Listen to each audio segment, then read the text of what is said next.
Bom dia, queridos. Saúdo a todos com a graça e a paz da parte do Senhor Jesus.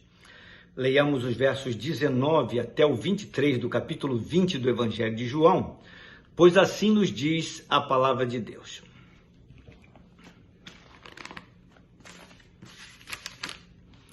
Ao cair da tarde daquele dia, o primeiro da semana, trancadas as portas da casa onde estavam os discípulos com medo dos judeus, veio Jesus, pôs-se no meio e disse-lhes: Paz seja convosco. E dizendo isso, lhes mostrou as mãos e o lado. Alegraram-se, portanto, os discípulos ao verem o Senhor. Disse-lhes, pois, Jesus outra vez: Paz seja convosco. Assim como o Pai me enviou, eu também vos envio. E havendo dito isto, soprou sobre eles e disse-lhes: Recebei o Espírito Santo. Se de alguns perdoardes os pecados, são-lhes perdoados. Se lhes retiverdes, são retidos. Meus queridos, ao terceiro dia, após a sua crucificação, Jesus ressuscitou conforme havia anunciado. E este aviso antecipado, dado pelo próprio Senhor, e registrado no Evangelho de Mateus, no capítulo 16, 17 e 20, e no Evangelho de Lucas, nos capítulos 18 e 24, também já havia sido profetizado pelo profeta Isaías, no capítulo 53 do seu livro, e pelo profeta Oséias, no capítulo 6 do seu livro. O evangelista João registrou que, ao cair da tarde daquele domingo, os discípulos estavam reunidos num lugar seguro, com trancas, por estarem com medo dos judeus.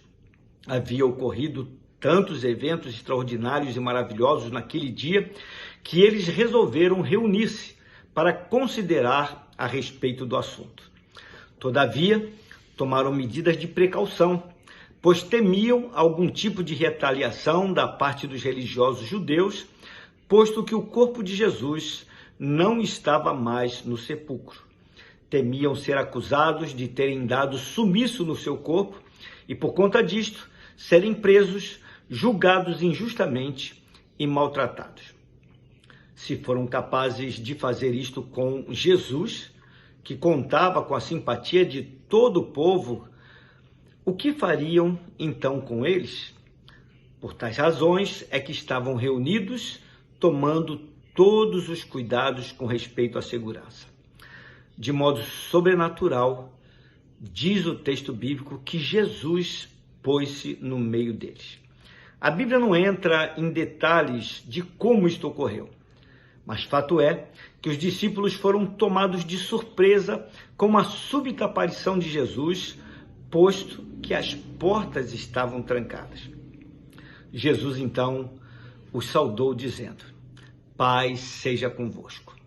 A saudação tão comum entre os judeus, Shalom, que significa paz e que sugere tanto prosperidade como também tranquilidade, a partir da morte e ressurreição de Jesus, passou a ter um outro significado muito mais abrangente para os discípulos. Foi por esta razão que ele fez questão de antecipar-se e mostrar as marcas dos cravos que atravessaram suas mãos ao ser pregado na cruz e da lança com que foi perfurado por um soldado romano no momento da sua crucificação. Pois foi pelo seu martírio e ressurreição que conquistou a paz para os que nele e na sua obra na cruz confiam e se apropriam, posto que ele é a nossa paz. Eu fiquei imaginando a cena. Enquanto Jesus mostrava a eles as marcas no seu corpo, o espanto momentâneo foi sendo substituído por uma alegria indizível. Não havia dúvidas.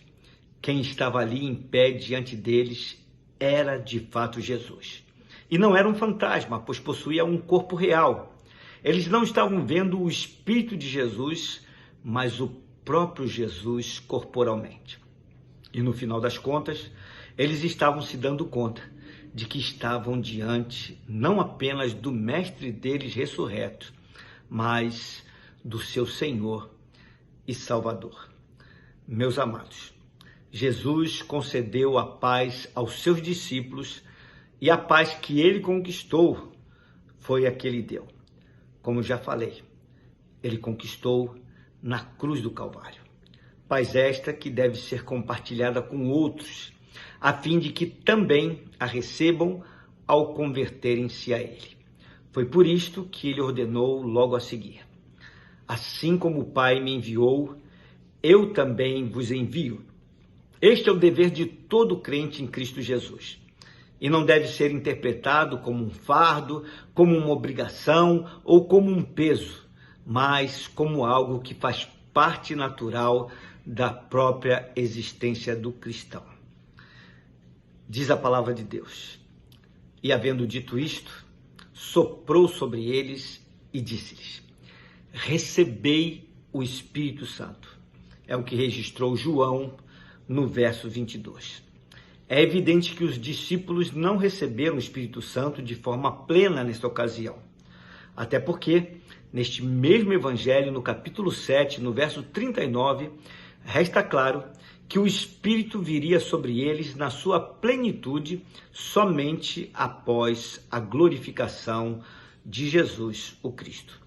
Após ter dito: recebei o Espírito Santo, Jesus acrescentou: se de alguns perdoardes os pecados, são-lhes perdoados. Se lhes retiverdes, são retidos. Somente agindo como instrumentos do Espírito Santo, os crentes podem declarar que os pecados de alguém são perdoados ou não. Fora disto, nem a absolvição, nem a condenação terão poder ou eficácia alguma. Até porque os crentes só podem declarar o que Deus já realizou, porque ninguém tem poder para perdoar pecados a não ser o próprio Deus. É bem provável que os discípulos ali trancados naquela sala julgavam-se reprovados por conta das suas atitudes de falta de fé e de discernimento espiritual com respeito às coisas concernentes a Jesus e a seu reino. Ao fazer tal afirmação, creio que o Senhor buscou encorajá-los, empoderando-os neste sentido e dando-lhes tal autoridade. Quanto cuidado demonstrado, quanto amor revelado, nenhum detalhe ficou de fora. Este é o nosso Deus. Reflita a respeito destas coisas. Vamos orar? Pai querido, Deus de amor, que encontro precioso, mais uma vez eu declaro. As coisas são relatadas de uma maneira tão simples que fazem parecer que tudo ocorreu dentro de uma normalidade.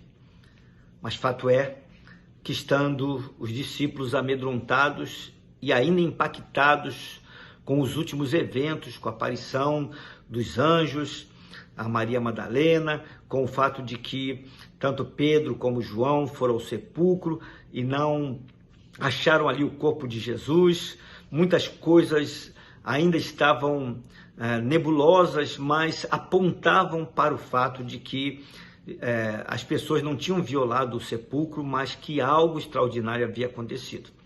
Havia uma certa inquietação e uma certa certeza de que, de fato, o Senhor havia ressuscitado. Mas os discípulos ainda não tinham visto o Senhor. E por isso, ainda estavam tentando buscar respostas. Mas no momento em que eles estavam trancafiados, pensando a respeito dessas últimas coisas que aconteceram, e também com medo dos judeus, o Senhor se pôs no meio deles de uma forma transcendental. E já se antecipou, fazendo com que eles vissem as marcas dos cravos e da perfuração da lança, quando da crucificação. E o Senhor disse para ele que eles não deviam temer, que deviam receber a paz do Senhor.